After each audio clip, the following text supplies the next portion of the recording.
तो हम लोग आगे देखते हैं कि fundamental of theorem of arithmetic का यूज़ करके कैसे हम लोग किसी रेशनल नंबर को ये पहचान सकते हैं कि वो उसका जो उसको डेसिमल का उस एक्सप्रेशन है, डेसिमल में वह टर्मिनेटिंग डेसिमल के रूप में लिखाएगा या नॉन टर्मिनेटिंग डेसिमल के रूप में लिखाएगा।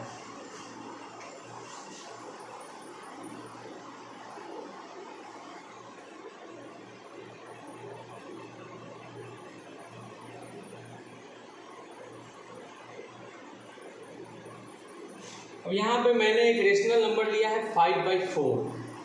अब हम देखते हैं कि जो डिनोमिनेटर है उसका प्राइम फैक्टराइजेशन क्या आता है।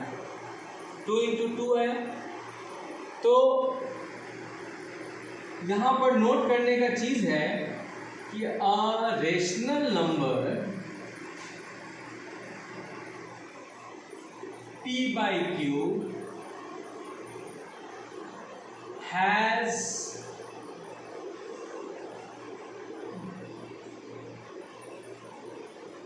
terminating decimal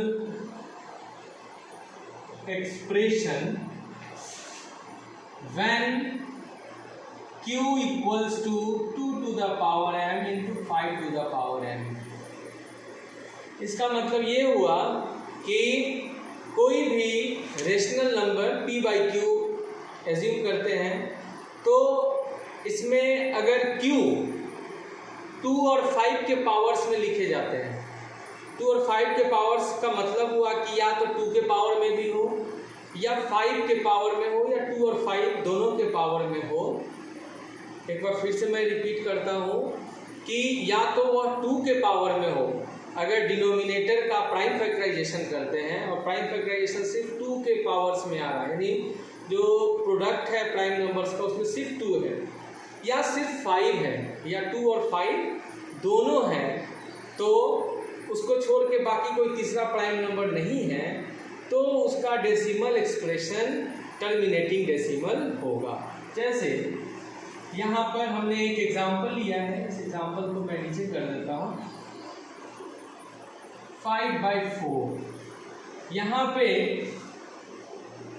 अगर हम देखते हैं तो prime factorization of 4 equals to आया 2 × 2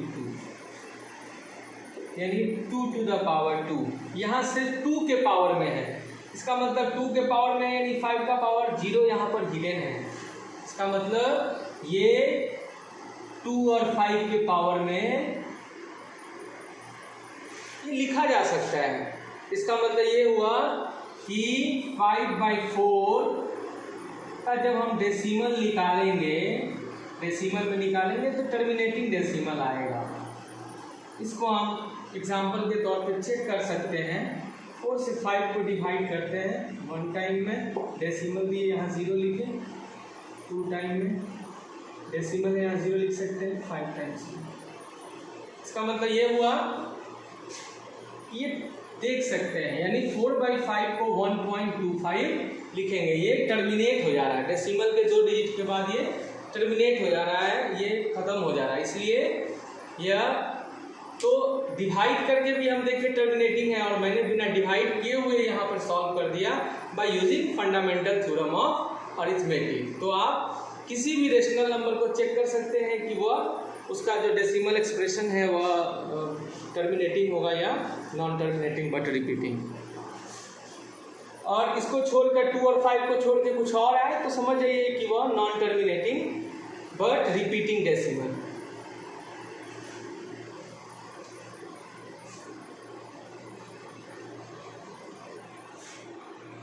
नेक्स्ट यहाँ पर एक थ्योरम है,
ठीक है, यहाँ पे एक थ्योरम है जो कहता है कि let p be a prime number and a be a positive integer.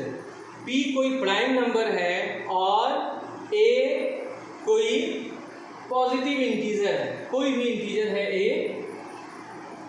If p divides a square, अगर p ऐसा प्राइम नंबर है जो a स्क्वायर यानी a का जो वैल्यू है, यानी a के जो स्क्वायर का जो वैल्यू है, अगर उस वैल्यू को a डिवाइड करता है तो a p को भी डिवाइड करेगा। सिंपली समझिए कि हम कोई प्राइम नंबर 3 लेते हैं और a कोई नंबर लेते हैं, लेट इट इज 9। तो आप देख सकते हैं कि इफ 3 डिवाइड्स 9 का स्क्वायर 81, अगर 3 81 को डिवाइड कर रहा है तो 3 9 को भी डिवाइड करेगा। ये मैंने एक एग्जाम्पल लेकर आपको समझाया है। आप कोई भी एग्जाम्पल सोच सकते हैं जहाँ पे कोई एक प्राइम नंबर ले लीजिए, वह प्राइम नंबर किसी नंबर के स्क्वायर को डिवाइड कर रहा है, तो अगर किसी नंबर के स्क्वायर को डिवाइड करेगा तो वह प्राइम नंबर उस नंबर को भी डिवाइड करेगा। ये चीज़ हमें प्रूव करना है।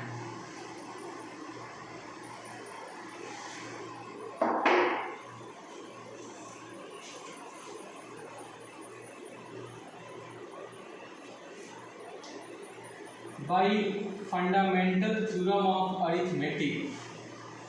फंडामेंटल थ्योरम ऑफ अरिथमेटिक कहता है कि a अगर कोई कंपोजिट नंबर है तो उसको प्रोडक्ट ऑफ प्राइम नंबर्स में लिख सकते हैं। a अगर कंपोजिट नंबर है तो उसको प्राइम नंबर के प्रोडक्ट में लिखा जा सकता है। तो मान लेते हैं a is a composite number, therefore a equals to p1 into p2 into p3 into p4, where p1 p2 p3 pn are prime numbers। a कोई कंपोजिट नंबर है और फंडामेंटल थ्योरम ऑफ अरिथमेटिक कहता है कि उसको prime number के product में लिख सकते हैं। तो प्राइम नंबर हमने मान लिया p1 p2 p3 p4 p5 से लेकर pn तक, ठीक है। यानी a इक्वल्स टू लिखा जाता है, लिख सकते हैं प्राइम नंबर के प्रोडक्ट में, वह प्राइम नंबर ये है जिसके प्रोडक्ट में उसको लिखा जा सकता है, ठीक है। अब अगर a इक्वल्स टू ये लिख सकते हैं तो a स्क्वायर इक्वल्स टू इसका स्क्वायर हो जाएगा, यानी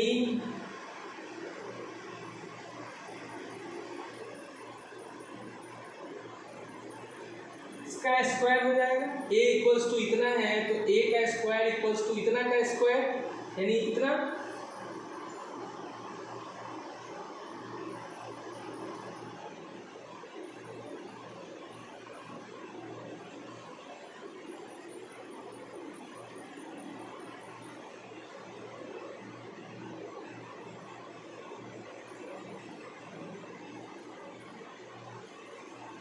ये लिख सकते हैं। अब मैं ऊपर वाली चीज़ों को मिटाता हूँ।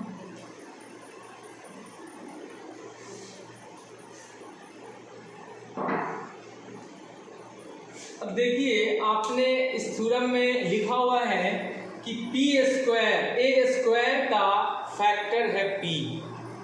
अगर ए स्क्वायर इक्वल्स टू ये लिखा जा रहा है, ए स्क्वायर इक्वल्स टू ये लिख रहे हैं यानी A square equals to prime numbers के प्रोडक्ट में हमने लिखा, और थ्योरम में दिया हुआ है कि ए स्क्वायर का फैक्टर है पी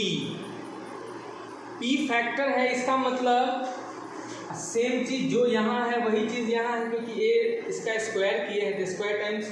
अब इसका मतलब कहीं ना कहीं P1, P2, P3, P4, P5 से लेकर Pn तक में कोई ना कोई एक नंबर P भी है, क्योंकि ए स्क्वायर का एक फैक्टर P है।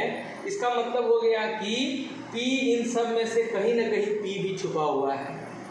इसी में से ये जो प्राइम नंबर्स का जो प्रोडक्ट है इसी में कहीं ना कहीं P भी है, क्योंकि P ए स्क्वायर को डिवाइड कर रहा है, P प्राइम नंबर है, तो ए स्क्वायर के प्राइम फैक्टराइजेशन में P कहीं ना कहीं होगा।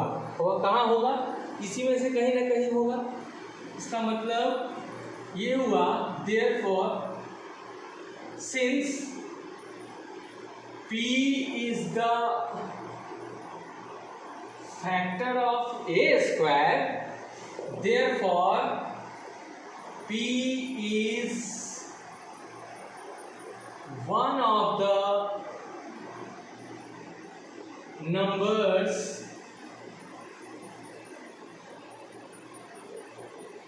in P1,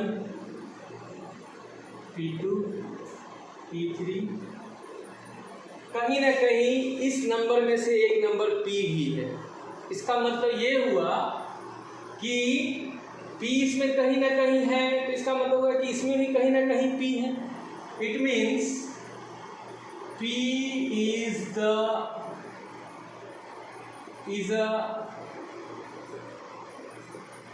prime factor of A।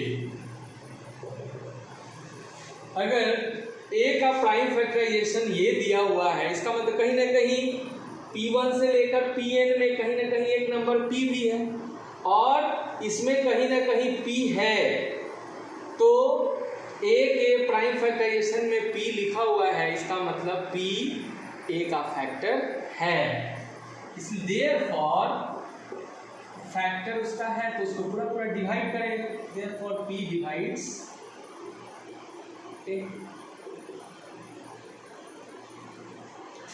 आप इन चीज़ों को सिंपलेस्ट वे में समझ सकते हैं इस तरीके से। कहीं आपको ये नहीं लगेगा कि बुकिश लैंग्वेज में मैंने आपको पढ़ाया है। जिन चीज़ों को मैंने खुद जिस तरीके से समझा है उस तरीके से मैं आपको समझाने की कोशिश कर रहा हूँ। और